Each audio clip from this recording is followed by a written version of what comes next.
From San Jose, California, this is A Walk in the Park, a new podcast from the City of San Jose, Department of Parks, Recreation, and Neighborhood Services, also known as PRNS. My name is David No.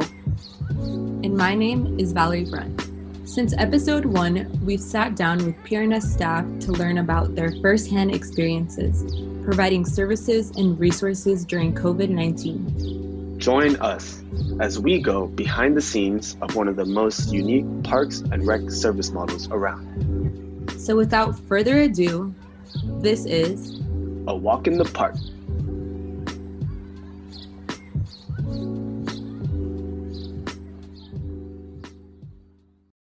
From athletic sports fields and neighborhood parks to family destinations like Happy Hollow Park and Zoo, PRNS provides residents with different experiences that can create lifelong memories.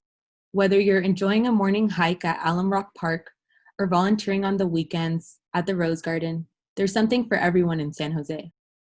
Today, we'll be sitting down with 2 PRNS staff members who are helping to create programs and experiences that can last a lifetime. My name is Shannon Heimer.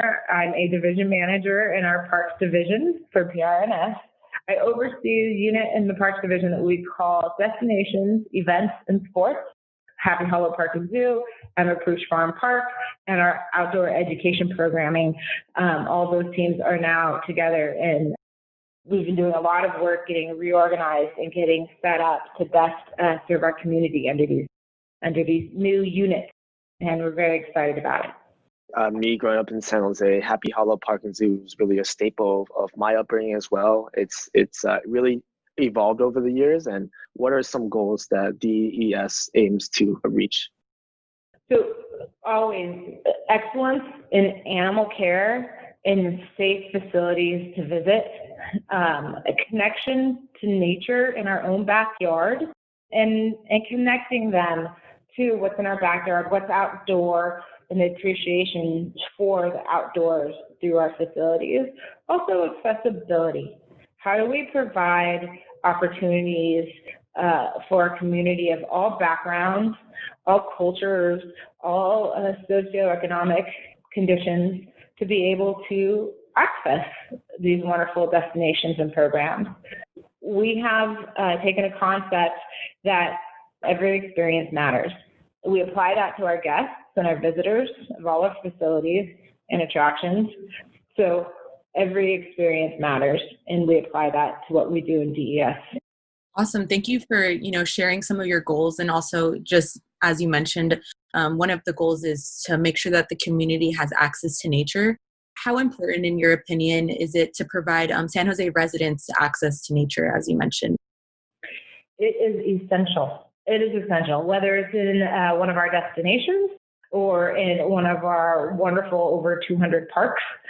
It is essential to quality, healthy lifestyles for everyone. Even when we had to close down some of our amenities that were high-touch amenities to help everyone stay safe, the park itself and being able to go outdoors and take a walk, get fresh air, move a little bit, see other humans from a distance, at least take your dog for a walk, go for a bike ride, has been essential to physical and mental health for our community during this time, and how that creates that healthy lifestyle and good balance.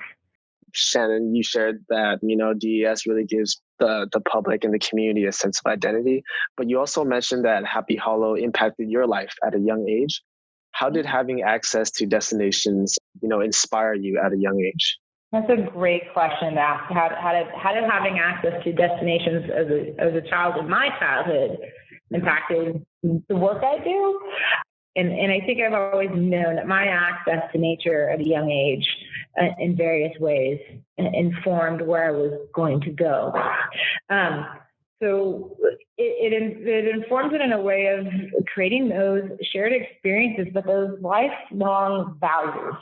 So when you have these experiences at a destination where you're getting down and you get to play in the mud at a park or up at family camp, or you're in feeding the goats, that physical connection, that physical action of feeding another being and interacting and learning about them and smelling them. When you're climbing on the rocks or a play structure of the park, those sort of experiences help develop your value system and what's important, and also create for a lot of kids safe risk.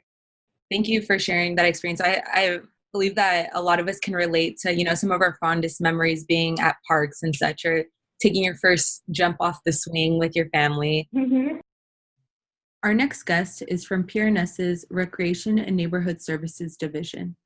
She creates volunteer experiences that can be found at PRNS destinations across San Jose.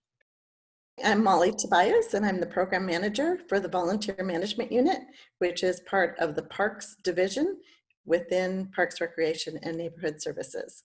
And what we do is a lot of corporate and community engagement. We work with different volunteers within the community to improve and enhance our parks so that they're beautiful and green and clean for all the residents to enjoy.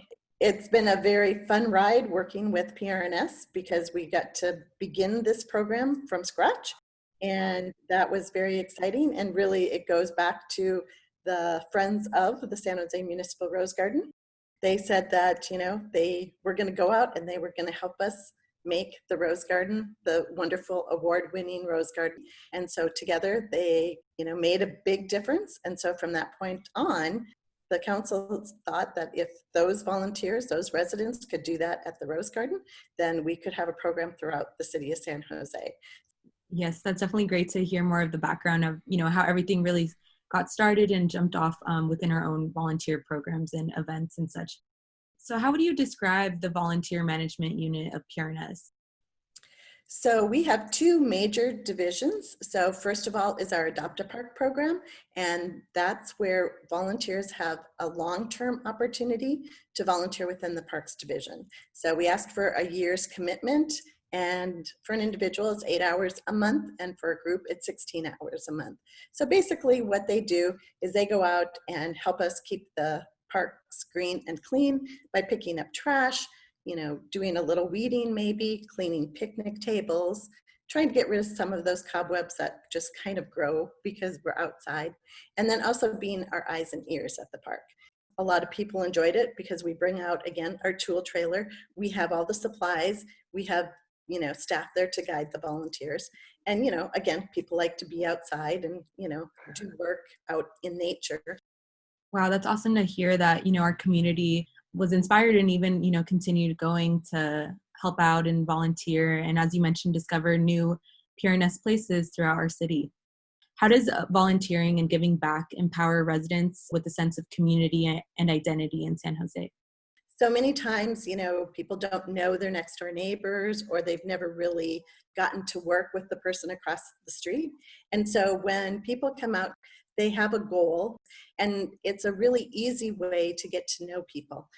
This is fluid, and it makes it easy for everybody to just chat and get to know people. It's also really a good way for parents to role model for their children because, it shows the children how important it is to be involved in your community. And that's really, I think, what we all want. We all want to live someplace where everybody knows your name and everybody is involved within the community.